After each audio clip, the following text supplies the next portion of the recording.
이래서 한국도 무조건 핵무기를 개발하고 가져야 한다. 세계 어느 국가도 우리를 지켜주지 않는다. 강력한 자주국방만이 우리가 살 길이다. 누구도 함부로 건드릴 수 없는 강한 나라가 되기까지. 핵보유국 북한과 중국을 상대하기 위해서는 한국도 먼저 핵무장은 해놓고 봐야 합니다. 무슨 이유로 네티즌들이 그렇게 반응하고 댓글을 달았을까요? 한번 같이 봅시다. 대지와 하늘을 잇는 흰 기둥이 솟아오릅니다. 얼마 전 성공적으로 발사된 한국의 로켓 누리호의 발사가 생각나지만 꿈과 희망을 담고 우주로 향하는 게 아닌 아기만을 담고 대만을 향해 발사된 중국 로켓의 연기입니다. 미국 펠로시 하원 의장의 대만 방문에 대한 중국의 군사적 위협이 계속되고 있습니다. 중국군은 대만을 향해 포격 훈련을 진행했고 중국 항모전단이 대만 해역을 봉쇄했습니다. 대만 역시 이에 맞서오는 9.1 포사격 훈련을 예고해 군사적 긴장감이 이어지고 있는데요. 중국은 펠로시 의장이 대만에 이어 한국을 방문하자 이번엔 서해 인근에서 군사훈련을 진행하며 한국에까지 군사적 위협을 감행해왔습니다. 중국과 대만, 미국 어느 쪽이든 한 발만 잘못 내들어도 곧바로 전쟁으로 이어질 수도 있다는 위기감 속에서 팽팽한 대치가 이어지고 있습니다. 새로운 대전쟁이 가능성이 보이기 시작한 지금 한국은 언제 불붙을지 모를 화약고의 한가운데 있는 형국입니다. 서해상에서 이루어진 중국의 위협에 국방부는 기존 진행 중이던 한국형 사드, KMD 추진을 가속화하겠다고 발표하며 북한이든 중국이든 어떤 나라의 미사일이라도 막아내는 것은 물론 공격의 근원지를 날려버려 한반도로 향할 공격을 원천 봉쇄하겠다는 포부를 밝혔는데요. 한국군의 호언장담에 어떤 근거가 있는지 자세히 알아보도록 하겠습니다.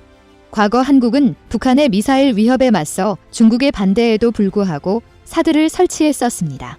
그렇지만 한반도 환경에서 사드만으로는 완벽한 방어가 불가능하다는 사실을 알게 된 국군은 한국형 방공미사일 방어체계 KMD 커리어 에어 앤드 미셀 디펜스의 개발에 돌입했었습니다. 한반도 전체를 뒤덮는 철의 장막을 만들겠다는 계획이었습니다. KMD는 한 개의 무기로 이루어진 방공체계가 아닌 고도별 미사일, 포탄에 대응하기 위해 여러 개의 무기체계를 통합 운용하는 방식을 의미합니다. 이를 위하여 간 고도 별 대공무기가 개발되고 있는데요. 가장 대표적인 대공무기로 미군에서 개발한 종말 고고도 지역 방어체계 사드 THAD가 있습니다. 탄도탄만을 겨냥해 개발된 방어체계로 최대 사정거리 200km 안에 40에서 150km 고도 내의 목표물을 요격하는 게 가능합니다. 사드의 레이더 탐지 거리가 최대 1000km에 달해 배치될 당시 중국의 격렬한 반대에 부딪혔었지만 결국 포대까지 설치되며 미국 외에 완전한 사드가 설치된 유일한 나라가 되었습니다. 사드는 한반도의 완벽한 방패가 되어줄 것처럼 보였지만 사드의 요격고도인 40에서 150km 밖에서 날아오는 공격에 취약한 것이 드러났습니다. 북한의 포병 전력이 수도권을 겨냥하고 전쟁이 일어날 경우 언제든 서울을 공격할 준비를 마치고 있습니다. 북한은 지하갱도 진지를 건설하여 330기의 장사정포와 다연장 로켓포를 배치하고 300에서 600mm에 이르는 초대형 방사포가 등장하기도 했습니다. 그리고 2010년 연평도 포격 이후 한국에도 포탄 요격 체계가 필요하다는 의견이 나왔었습니다. 낮은 고도로 날아오는 수백 발의 포격을 막기에는 사드의 요격 시스템만으로는 불가능한 일인 것으로 판단한 국군은 이스라엘의 아이언돔에서 영감을 얻어 일명 한국형 아이언돔, 장사정포 요격 체계 LMD의 개발에 들어갔었습니다. 밤하늘에 별들의 전쟁이 펼쳐졌습니다. 지하드의 미사일 공격을 이스라엘의 미사일 요격 체계 아이언돔이 막아내는 모습입니다. 지난 5일 이스라엘의 공습으로 팔레스타인 이슬람 지하드 PIJ의 고위 지휘관이 사엑스하자 이에 대한 보복으로 예루살렘을 향해 600발의 미사일을 발사했습니다. 비처럼 쏟아지는 미사일을 막기 위해 아이언돔은 밤낮을 가리지 않고 불을 뿜어내고 있습니다. 이처럼 국지적인 미사일 공격과 포격의 방어에 효과적인 아이언돔의 도입 역시 고려됐었으나 한반도의 환경에 적합하지 않다고 판단 한국형 아이언돔의 자체 개발에 들어갔었습니다. 그리고 올해 2월 한국형 아이언돔 LMD의 시험 발사에 성공했습니다. 개발에만 2조 8,900억 원이 투입된 LMD는 양산되어 수도권 및 주요 방호 목표 일대에 배치될 예정인데요. ASA 능동 위상 배열 레이더를 사용해 거리 40km 고도 10km 이하의 방사포탄과 탄도미사일을 정확히 탐지하고 한 번에 100발 이상의 적포탄이 동시에 날아와도 추적할 수 있는 대공 무기체계입니다. 미사일 발사대 일대에 요격 미사일 16발이 탑재되는데 왼편된 LAMD 시스템은 총 192발의 요격 미사일을 탑재하고 최고 9개의 완제된 LAMD 시스템이 만들어진다고 하는데요. 총 1728기의 요격 미사일이 한반도에 배치되는 것입니다.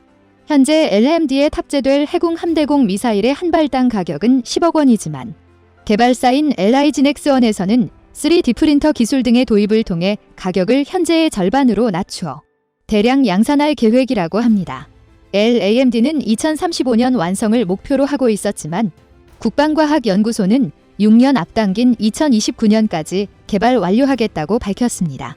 2024년을 목표로 하고 있던 장거리 지대공 유도무기 LSAM 역시 같은 달 시험 발사를 성공적으로 마치며 완성 단계에 도달했다는 것을 보여주었는데요.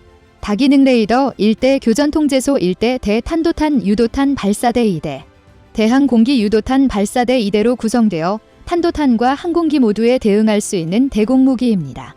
영상 속 부유 시험에서 보듯 고고도에서 정교한 궤도 수정을 통해 적 IBCM을 요격하는 게 가능합니다. 한반도 방공망의 한 축으로 자리 잡을 차세대 이지스 구축함 정조대왕 한 번 역시 얼마 전 진수식을 마쳤었는데요. 최대 탐지거리 1800km를 자랑했지만 탑재될 것으로 기대받던 ICBM 요격 미사일인 SM-3가 배제되고 SM-6 미사일까지만 탑재되어 눈만 있고 주먹은 없다는 기존 한국 이지스함의 평가를 이어가는 듯 했습니다. 정조대왕함을 비롯한 KDX-3배치 이 세척이 수직 발사 체계는 SM-31가지 운용할 수 있도록 설계되어 있는데요. 이 때문에 최대 사거리 2500km 요격고도 900km에 달하는 탄도 미사일 방어 함대공 미사일 SM-3가 정조대왕함에 탑재되어 북한의 ICBM, SLBM을 차단해 줄 것으로 기대받았었습니다.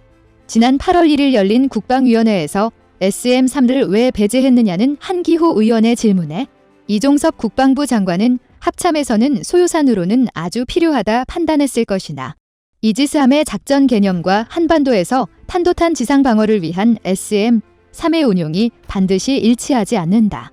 그래서 운용 순위와 작전 운용 개념을 고려해 SM-3에 대한 전력화 속도를 조정 중이다라고 답변했는데요. 이에 대해 한기호 의원은 아직도 도입 미정인 상황을 지적하며 북한의 지대지 탄도탄과 SLBM의 방어는 현재 지상 기반 KMD로는 한계가 있다고 말했습니다. 이종섭 국방부 장관 역시 무기 체계와 함정을 동시에 전력화하도록 발전시키겠다고 답했습니다. 이러한 질의를 통해 군사 전문가들은 국방부 측에서도 SM-3의 필요성을 인지하고 있으나 정치 경제적 비용을 고려해 도입을 보류한 것으로 추측하고 있습니다. 최선의 방어는 공격이라는 말이 있습니다. 그리스 최강의 전술이었던 팔랑크스 진. 방패와 방패를 맞대 벽을 구축하고 긴장을 이용해 적을 공격하는 뚫을 수 없는 무적의 방진이었습니다. 한반도의 방패가 완성되어 가고 있는 만큼 적을 향할 창 역시 중요한데요. 북한이 보유한 방사포나 탄도미사일의 물량이 막대한데 이 물량으로 밀어붙인다면 KMD로도 막을 수 없는 게 아니냐는 의혹에 군사 전문가는 다음과 같이 대답했습니다. 화살이 아니라 사수를 공격해야 한다. 날아오는 포탄이 아닌 공격이 시작되는 지점을 타격해서 공세를 끊어내야 한다는 말인데요. 이것이 바로 한국의 킬체인 전략입니다.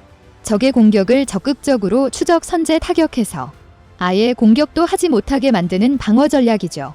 걸프전 당시 미군이 적의 스커드 발사기지를 제압하기 위해 만든 체계로 탐지 확인 추적, 조준 교전 평가의 단계를 거치는 타격 순환 체계로 만약 평가 단계에서 적의 피해가 충분하지 않았다고 판단될 경우 다시 1단계부터 목표물이 완전히 전투력을 상실할 때까지 공격이 이어집니다.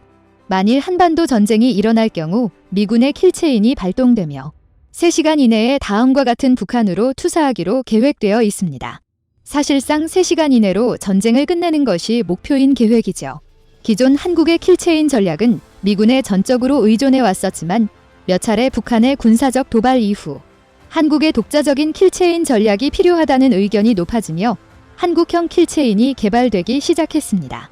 한국형 킬체인은 북한이 핵무기를 사용하기 전에 전쟁을 끝내는 것을 목표로 하여 계획되고 있는데요. 이와 같은 킬체인을 성립시키기 위해서는 미군과 같이 적을 압도할 수 있는 작전 수행 능력을 갖추고 있어야 합니다.